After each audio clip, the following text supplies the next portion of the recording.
விஜயின் 10 கோடி சொகுசு பங்களா த்ரிஷாவுக்கு கைமாறியதா? நீலாங்கரையில் பெரும் சலசலப்பு. வழக்கறிஞர் குழுவுடன் களமிறங்கும் சங்கீதா. வணக்கம் நண்பர்களே. தமிழக முதலமைச்சர் விஜய் மற்றும் அவரது மனைவி சங்கீதா இடையே ஏற்பட்ட குடும்ப பிரச்சனை காரணமாக கடந்த பல ஆண்டுகளாகவே சங்கீதா லண்டனில் உள்ள தனது பெற்றோர் வீட்டில் வசித்து வருகிறார்.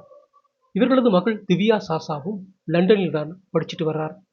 அதே நேரம் சென்னையில் தங்கி சிக்மா படத்தை இயக்கி வரும் விஜயின் மகன் ஜேசன் சஞ்சய் தனது தாத்தா பாட்டி வீட்டில் இருந்து வருகிறார்.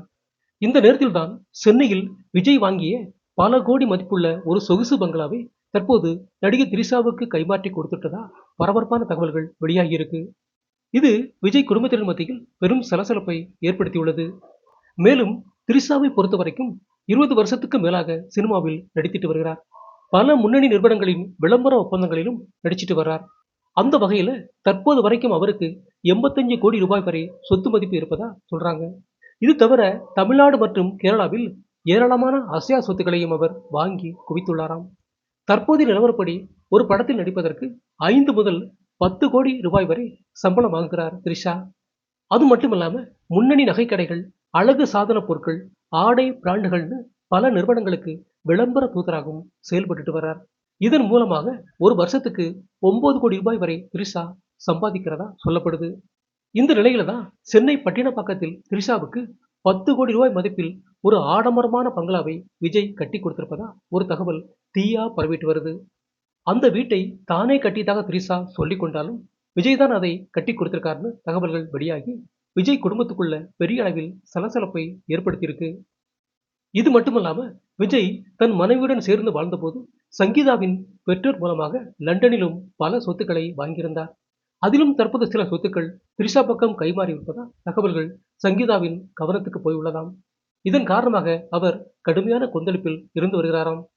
விவாகரத்து பெறுவதற்கு முன்னாடியே பல சொத்துக்களை த்ரிஷாவுக்கு கைமாற்றியிருக்கும் விஜய் உண்மையிலேயே தான் விவாகரத்து பெற்றுவிட்டால் மொத்த சொத்தையும் அவருக்கே மாற்றி விடுவார். அதன் பிறகு தங்களது பிள்ளைகளுக்கு எதுவுமே இல்லாமல் போயிடும் என்று சங்கீதா இப்போது உஷாராகிவிட்டாராம். அதன் காரணமாகவே அவசரமா நீதிமன்றத்தில் தாக்கல் செய்திருந்த விவாகரத்து வழக்கை வாபஸ் பெற்ற சங்கீதா இப்போ தன்னுடைய வழக்கறிஞர் குழுவை சென்னைக்கு அனுப்பி வச்சிருக்கிறாராம். விஜயோட சொத்துக்கள்ல எதெல்லாம் த்ரிஷா பக்கம் கைமாறி இருக்கு, மீதி சொத்துக்கள் எவ்வளவு இருக்குன்னு இப்போ லிஸ்ட் போட்டு வராராம். முக்கியமா த்ரிஷா பெயருக்கு கைமாறிய சொத்துக்களை சட்ட ரீதியாக மீட்கும் முயற்சியிலும் அவர் இறங்கியிருக்கிறாராம். குறிப்பா விஜயும் சங்கீதாவும் சேர்ந்து வாழ்ந்தப்போ சென்னையில தனக்கு பிடிச்சமான பல சொத்துக்களை சங்கீதா வாங்கியிருக்கிறார். அந்த சொத்து ஆவணங்களையும் இப்போ கைப்பற்ற முயற்சி பண்ற சங்கீதா மகன் ஜேசன் சஞ்சய் கிட்டையும் குடும்ப சொத்துக்களின் பட்டியலை கொடுத்து இதெல்லாம் அப்படியே இருக்கா இல்லை வேற யாருக்காவது கைமாறி இருக்கான்னு விசாரிக்கும்படி சொல்லியிருக்கிறாராம். அந்த வகையில பட்டினப்பாக்கத்துல 10 கோடி பங்களா கைமாறிய இந்த நேரத்துல அடுத்து என்னென்ன சொத்துக்கள் கைமாறி இருக்குதுன்னு சங்கீதா மோப்பம் பிடிக்க ஆரம்பிச்சிட்டாரு. இது தவிர வேறு ஏதேனும் சொத்துக்கள் கைமாறி இருந்தா அது விஜய் குடும்பத்துல இன்னும் பெரிய புயலை கிளப்பும்னு பேசிக்கிறாங்க. முக்கியமா விஜயுடன் நேருக்கு நேர் மோதாமல் தனது 2 பிள்ளைகள் மூலமாக மோதுவதற்கு சங்கீதா திட்டமிட்டுள்ளாராம். வாரிசுகள் களத்தில் இறங்குவதால விஜய் வசமாக சிக்கிக் கொள்வார் என்பதால் இந்த திட்டத்தை அவர் கையில் எடுத்திருப்பதா பேசிக்கிறாங்க. அந்த வகையில த்ரிஷா விஜயுடன் நட்பில் இருக்கும் வரை அவர்கள் குடும்பத்தில் பிரச்சனைகள் ஓய்வதாக தெரியல.